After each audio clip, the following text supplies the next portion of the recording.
Why? What? Because the big thing about Superman is that he won't. He won't do it. But he does. So you change the one fundamental flaw. Does it make it a more dramatic evil and a more dramatic villain if you got a bad guy? Yes. But you also have to understand that if I want real life, I'll just walk outside. Then I want something better than me. Otherwise, why would I don't want a movie about me. I want a movie about something different, either more evil or better than me. So, are any questions, concerns, rude remarks, political statements?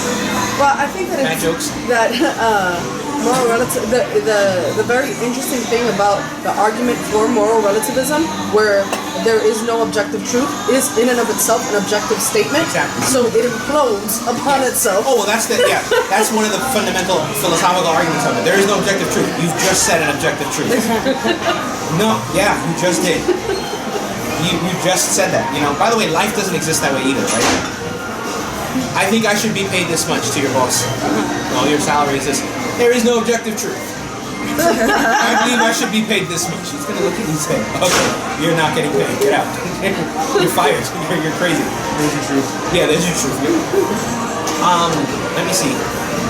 Like there's that show Sons of Anarchy. You're cheering for the family that is prevented. The protagonist. They're really bad people. They're like drug dealers and gun runners and murderers, and you're like, woo, they made it. The police didn't get them today. Ha! The anti-hero is, I'm not saying that's a horrible genre. I'm not saying get rid of it.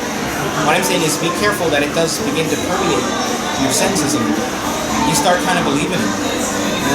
And then you just say it's okay. And honestly, the modern way of it is, I don't believe in this person, but it's okay if other people believe in it. By the way, be aware that if you're a politician, by definition, I want you to do that. You get what I mean? Politicians say that. I believe that abortion is wrong personally, but I won't let my own personal views affect my judgment. Then I don't want you for the job. That's precisely, you're the one person who does have to be public about your opinions.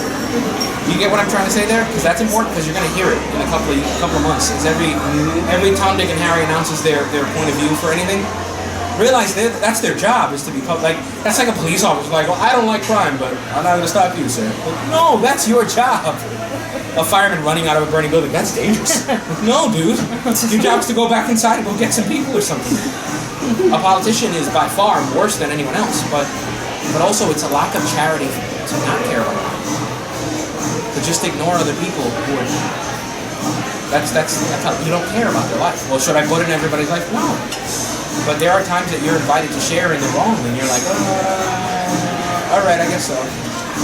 Just keep quiet. If you got nothing else to say, just. I've been in those situations. Listen, a priest, my whole life. That's the life of a priest. The great temptation of a priest is not anger or lust or disobedience. It's wanting to be liked. So many priests fall into great evil because they go, yeah, but people really don't like it when I do this. And so I definitely know what I'm talking about, right? You guys, if you're like, Father, you don't understand. No, you don't understand. Your kid's playing Call of Duty. I'm a Marine, okay? Like, this is my daily life. But the thing is it's doable, and it's certainly real, and it's certainly necessary. Well, what about if it's their own body? Yeah, because a lot of people want to do bad things to their own body. You say, well, be careful to them, because we can easily get tricked into it. Actually, usually the number one threat is no one will like you. That's why corporate America can't decide morality, because they work on money. That's the whole purpose. Married with Children was the great scandalous TV show at this time. Now they're like the most calm show I think there would be. They're on Nick at Night, like they're like The Simpsons are on reruns when they were scandalous. We can't trust our own judgment. We're just humble honesty. Does anybody have an example of other than Rachel and Bruce? I refuse to call him Caitlin. Stop it. Your mama called you Bruce. I'm gonna call you Bruce. You won gold medals as Bruce. Stop it. Does anybody have is there another example of something like that body modification? Because it's held up as horrible in every other example. Well, I recently heard an example about body dysmorphia when it comes to anorexia. Yeah. How if a person is anorexic, they truly see themselves as overweight, but are going down this this pattern of, just starvation, and so anyone in love would not support that. But by the way, that happens in relationships, right? How many people get in really hurtful relationships because they secretly believe they deserve garbage? Yeah. That's at the fundamental root of a lot of domestic violence realities that I've had to, unfortunately, fortunately, whatever, deal with. Is they believe it. You talk to them and they're like, well, but I made him angry. So you think when somebody makes somebody angry, it's okay to hit them? No, they put the example, and it's amazing, the blindness. Well, but your friend, they did it to her. That's okay. No, she should get out of there. But I'm different because they believe they deserve worse. They really do, and that's sometimes why people get tired of working with domestic violence cases, because God bless them, they struggle with that worldview. You can't get tired of it because you gotta keep trying. Don't quit on somebody. God doesn't quit on me. I don't quit on somebody else, but you have to be kind of patient with them and show them what to do. Is there a? Let me see. I was gonna say that not specifically about body modification or anything like that, because I think that in our society the issue that I see in terms of moral relativism is this idea of we're all in the pursuit of happiness, right? We all want to be happy. With an I, not a Y. Yeah. And I think that a big part of what I see is the problem is in the pursuit of that happiness of and whatever that might look like. As you said, like, who am I to keep you from being happy? But what I think that the underlying thing is, I'm not going to tell you what to do because I don't want you telling me what to do. And I think that's one of the big problems is that in many ways, as you said, we're being selfish. I think that it's a selfishness that kind of says, well, look, if I allow you and support your freedom and your liberty and your right to do whatever, then you have to support mine.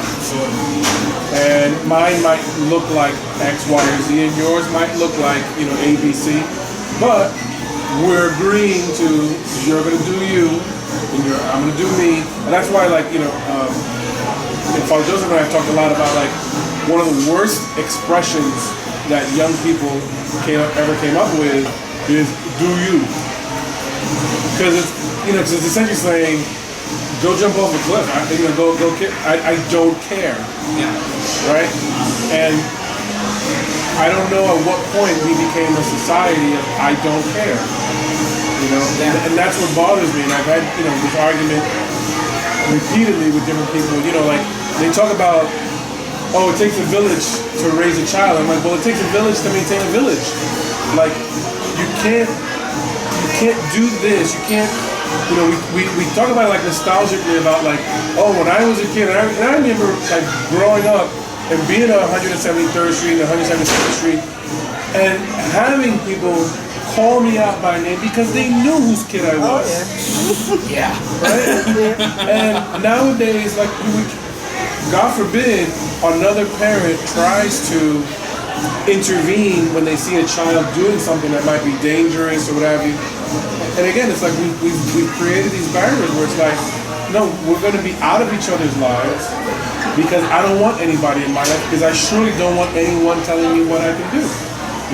Because as long as I'm happy, who are you to take away my happiness? And there's something wrong with that because, I think, as you said, there has to be some form of foundation, some essential truth that everything is built on. Because if not, then it's the parable of the two house builders. And so we're just building a society on sand right now. I would say that part of what you're saying is really, really prescient in the sense of that selfishness, because people who are letting other people use, what's the point of